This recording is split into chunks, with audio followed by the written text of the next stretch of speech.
Hello and welcome. Today I'd like to share with you how I use my warping mill when I'm changing a lot of colors.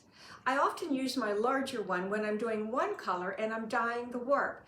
In this case, I'm using a lot of different colors, basically a stripe effect to weave some placemats. The yarn I'm using today is a cotton with a little bit of polyester in it. It's a recycled yarn. So I'll share with you what I do in this very short recording. Here is the warping mill. I just want to share with you that down here on the floor, those are the four colors I'm using.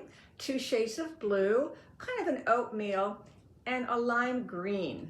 Now I've already started the warping process, and if you take a look, you will see right here, I tied on. What I did was I had several colors of dark blue, then we had dark blue and light blue, and I cut off the light blue, or the dark blue, and I tied on the oatmeal color. And that's one way I'm going to do to basically change.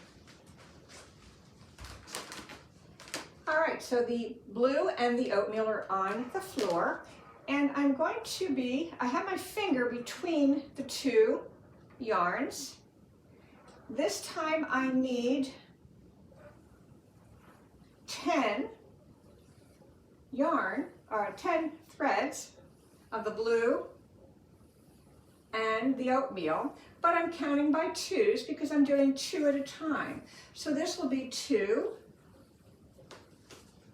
and then on the way down it's going to be 4. Now you notice I'm also trying to go on the top, and then what I often do is I go back and I kind of move them down to make more room. This is 4, 2, 4, 6, I need 10, not sure if I said that, well, got stuck on the bottom there, hang on, I have to get that away. So sometimes they get stuck, right now, yep, there we go, 6,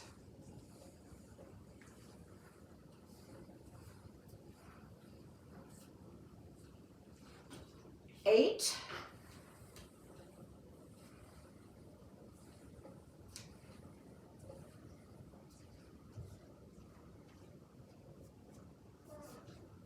10, and then the next one will be 10.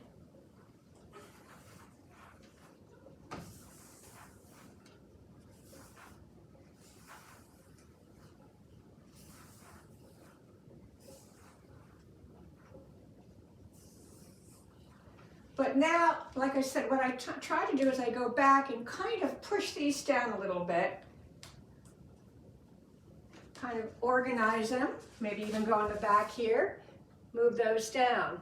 Now, what happens is, oh, got that one over the top. Now it's time to cut one of the colors here. And I'm done with the light blue. I'm gonna cut that. Now, yes, I have something just hanging up there right now. I need to get this cone out of the way. That's the other thing. If you don't get your yarn out of the way, you're going to end up getting everything tangled. I'll take care of that later. Now this time I need 8 of the oatmeal by itself. Yeah, I could get another cone, but I'm not going to. I'm basically going to count to 8. And then I will share with you when I do the next transition. Now when you only have one, it is a lot easier to kind of keep it tidy. And sometimes I need to readjust the sections a little bit. So we had 1, and then this is 2. I noticed on the way down it's a lot easier to move everything together, as you can see here. So now I'm going to go back down on 3. Some people go on the bottom, some people go on the top. I just find it's a little bit easier to do it this way. Also remember, if you have a very wide warp, you might need to do more than 1 chain on that. And I'm going to keep on going until I'm ready for the next color.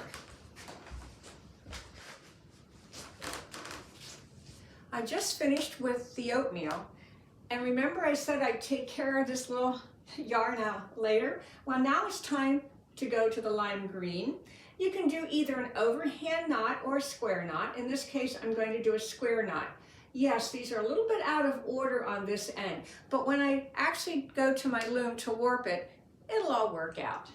Now I'm going to do, again, 2 together because they're 2 colors, and I need 8, so this would be 2.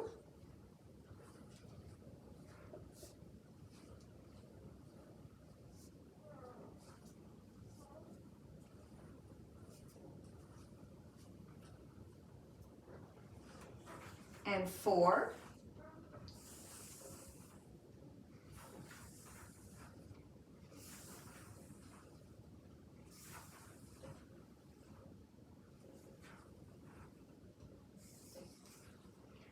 And like I said, I'll continue until I get 8, and on the way down, I'll straighten all of these things up. And you can already see kind of what the stripe's going to be like in this particular pattern that I'll be weaving. Now this might be considered the tricky part. I had 2 threads and I had to cut one of them, but what I want to do is, the reason I tie them together is because whenever you're going to be putting this on your loom, it's nice to have this all closed. So right now I tied on 2 to 1, but I'm still continually the other one. The other thing I do is I will now put the 3 threads, I will put them between my fingers, and I will continue the warping process following the warp on the warping mill and doing my best to stay on the top. I know you can't see all of this because I'm going all the way down the bottom. You're just watching it turn. But I am getting to the bottom, and once I get to the bottom part, then I will, let's slow down there, I will come back up the other direction. So we are down, I am finished, and I'm ready to come back up again. I don't know if you saw in the last segment, there was a section, see if I can find it here, that was drooping. It was actually this yarn here. So what I had to do is I had to follow it and put it back where it belongs. Because I was sliding these up and down, sometimes the tension, and depending on how you're winding it, the tension might not be quite right and some kind of get loose. If you don't do it properly to begin with, you're going to notice it when you wind on. Now I did pause for a moment, and right now I'm going to pick up those 3 again. You want to make sure that they are in a good order. Otherwise, what's going to happen is they're going to, I'm going to move this cone over, they're going to kind of snag a little bit. So right now, again, I'm making sure that my cones are all lined up on the floor, and what's happening right now is that they got stuck underneath the cone. I was rewinding them, and now they don't want to come off properly. There we go. All right, so now we're on the way back up again. And you notice again, I have my fingers in between those 3.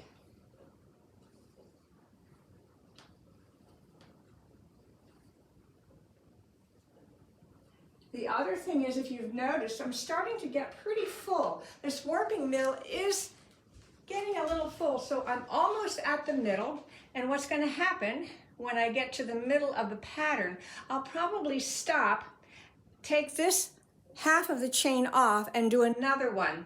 That'll help when I go to my loom to have it all wind on evenly. If you've ever wound on a warp and you get to the end and one end your threads seem to be longer than the other, it's because the yarns build up on top of each other.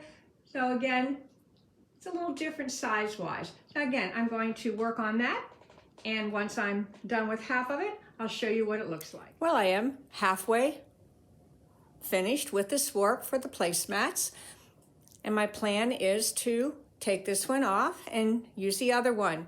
Now, another thing you might want to do is use a guide thread to make sure you have the same size if you're going to take one off or the other. That would be using some kind of a contrasting color, maybe in this case a bright yellow, red, or orange. Then I would follow that along so I make sure that the next half of the warp is the same size.